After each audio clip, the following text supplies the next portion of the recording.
శ్రీకృష్ణుడి తల మీద నెమలి పింఛం ఎందుకు పెట్టుకుంటాడో మీకు తెలుసా?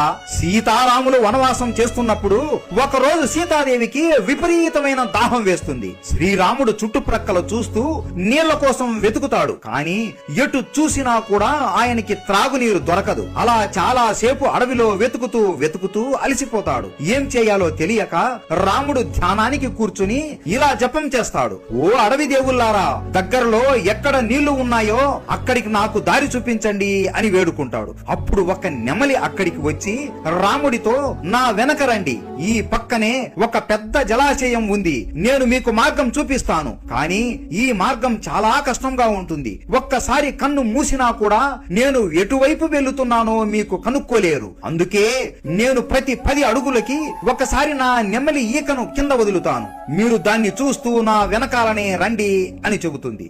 రాముడు సరే అని నమస్కరించి నెమలి